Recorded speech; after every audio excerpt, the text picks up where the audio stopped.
Hari kita sekarang sedang heboh wabah corona dan terus berkembang. Hanya Allah Subhanahu wa taala yang mengetahui kapan akan diangkat olehnya. Ada pandangan Islam tentang bagaimana setiap muslim menghadapi segala macam penyakit dan wabah.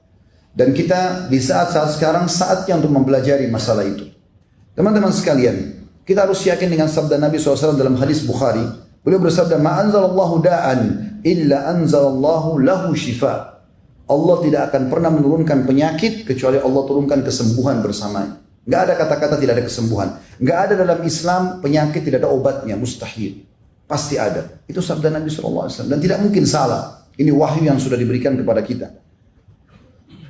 Maka yang harus dilakukan 3 hal. Yang pertama adalah berdoa, berzikir, sholat, sedekah, taubat. Ini asas daripada hilangnya wabah dan juga penyakit. Mara bahaya. Dan ini banyak ditinggalkan oleh kaum muslimin. Misal, masalah doa, kata Nabi SAW, "La yaruddul qadha illa doa."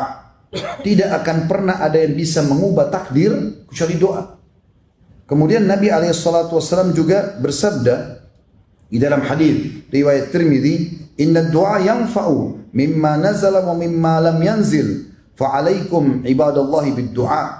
Sesungguhnya doa akan bermanfaat terhadap apa yang sudah ditetapkan, takdirkan, dan apa yang belum ditetapkan atau ditakdirkan. Maka hendaklah kalian memperbanyak doa.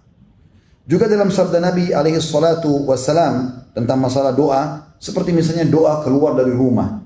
Biasakan membaca doa ini. Kata Nabi SAW, siapa yang keluar rumah membaca Bismillah, tawakkaltu ala Allah, la hawla wa la quwata illa billah. Dengan nama Allah, aku bertawakal kepada Allah, menyerahkan diri kepada-Nya dan tidak ada yang kekuatan kecuali milik Allah. Kata Nabi SAW, apabila seseorang keluar rumahnya, lalu dia membaca doa tadi, maka Allah akan menjawab mengatakan, engkau akan diberi petunjuk, dicukupkan dan selalu terjaga. Maka syaitan pun akan menyingkir darinya. Syaitan yang lain berkata, bagaimana mungkin engkau bisa mengganggu seseorang yang telah mendapat petunjuk, kecukupan dan penjagaan. Ini sebuah hal yang luar biasa. Bagaimana dia membaca doa keluar rumah misalnya. Begitu juga dengan doa-doa yang lain. Ya. Seperti misalnya dia supaya diijabah doanya, dia baca doa Dzannun atau la ilaha illa anta subhanaka inni kuntu minadh dhalimin. Jadikan sebagai zikir dia. Ya Allah, tidak ada Tuhan yang berhak disembah kecuali Engkau, Maha Suci Engkau, aku termasuk orang-orang yang zalim. Ini doa dibaca oleh Nabi Yunus alaihissalam. Kata Nabi SAW setelah menjelaskan kejadian tersebut, beliau mengatakan, sesungguhnya tidak ada seorang muslim pun yang berdoa dengannya dalam satu masalah apapun, melainkan Allah pasti kabulkan. Itu juga zikir kepada Allah Subhanahu wa ta'ala. Zikir pagi petang misalnya.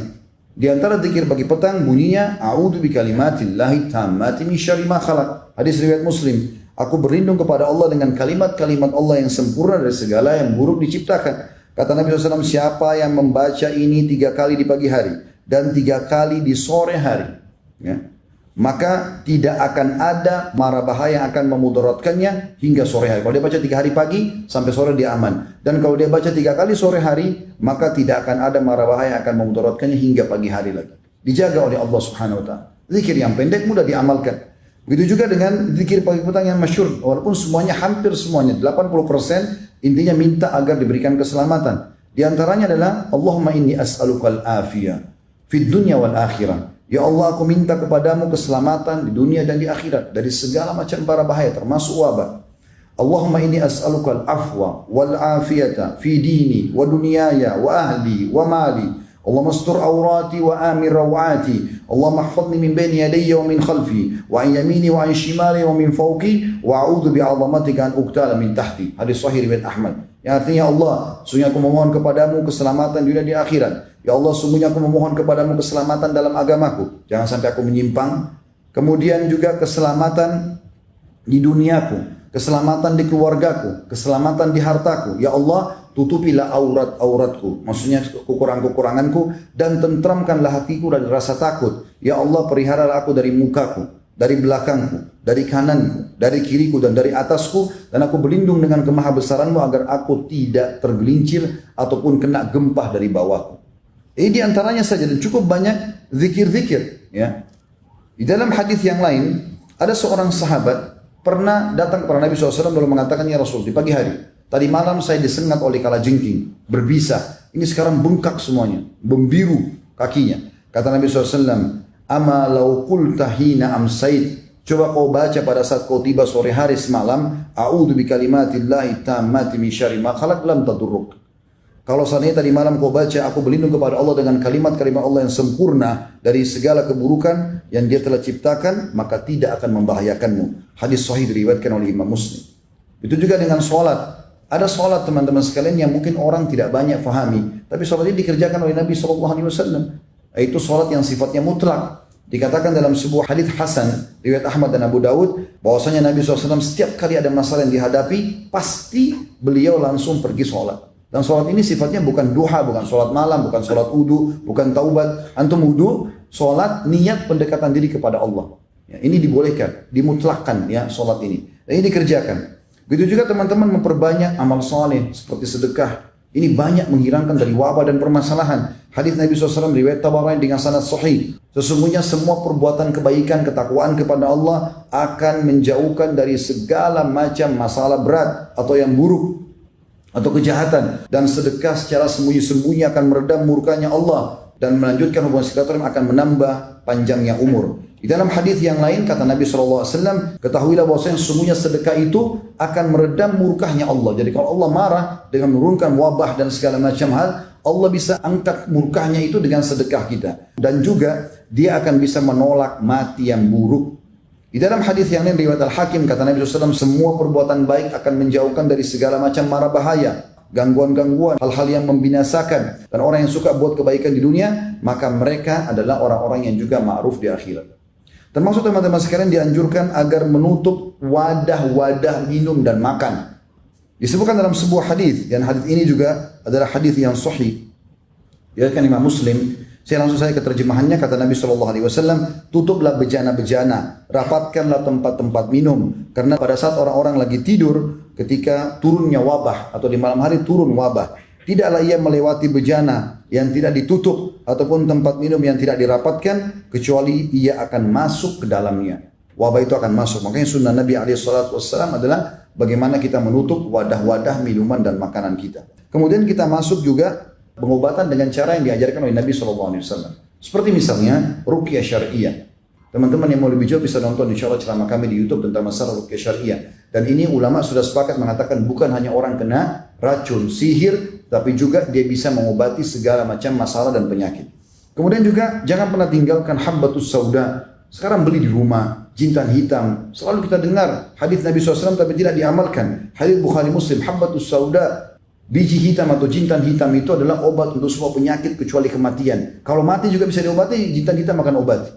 Maka diminum, konsumsi, taruh di teh kita, di kopi kita, di nasi, di sayur, di susu. Maka ini anjuran Nabi SAW. Sakit atau tidak sakit, maka dia akan meningkatkan kekebalan tubuh insya Allah dan akan menyembuhkan penyakit. Sebagian ulama mengatakan keutamaannya, karena dalam hadisnya dikatakan habbatul barakah, biji yang penuh dengan berkah. Karena kalau orang minum, walau dia belum ada penyakitnya, maka akan menjadi penameng ya, atau penahan daripada penyakit yang akan datang.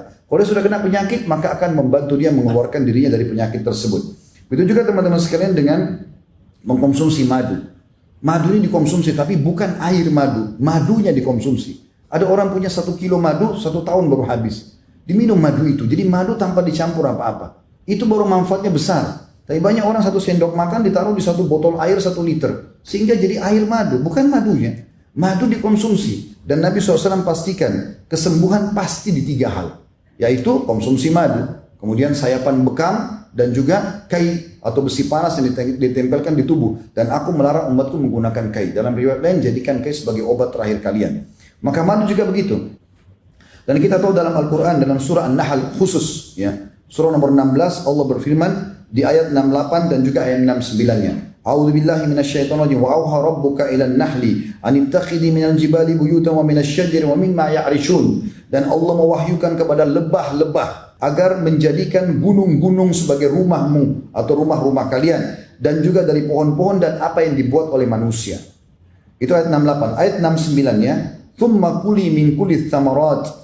Kemudian makanlah hai para lebah, Allah wahyukan kepada ciptaannya lebah, makanlah dari semua jenis buah-buahan. Fasluki subul rabbiki dzulula. Lalu ikutilah petunjuk jalan yang sudah Allah berikan kepada kalian. Yakhruju min butuniha syarab. Dan dari perut lebah itu akan keluar minuman. Mukhtalifa alwanuhu fihi shifa'un linnas. yang warnanya berbeda-beda. Ada madu warna hitam, ada coklat muda, ada kemerah-merahan, warnanya berbeda-beda. Ada yang madu warna putih dan seterusnya. Semua itu keluar dari perut lebah, kata Allah, ada obat untuk manusia. Inna fi dzalika laayatan liqaumin yatafakkarun. Itu betul-betul ada tanda-tanda kebesaran Allah bagi kaum yang mau memikirkannya. Itu juga dengan bekam, saudaraku seiman. Jangan pernah tidak bekam. Dan Nabi SAW mengatakan dalam hadis sahih riwayat Ahmad, sebaik-baik pengobatan penyakit kan adalah berbekam. Juga teman-teman sekalian, konsumsi air zam-zam. Jangan lupakan air zam-zam. Beli, milikin, minum. Dan kata Nabi SAW dalam hadis sahih riwayat Muslim, air zam-zam penuh dengan berkah. Ia merupakan makanan yang mengenyangkan dan obat untuk semua penyakit. Juga sabda Nabi SAW dalam hadis riwayat Ahmad dan Ibnu Majah, zam-zam sesuai dengan niat dan tujuan orang yang meminumnya. Minta kesembuhan, Allah kasih. Minta apapun, Allah akan kasih. Jadi ini bentuk-bentuk ikhtiar kita.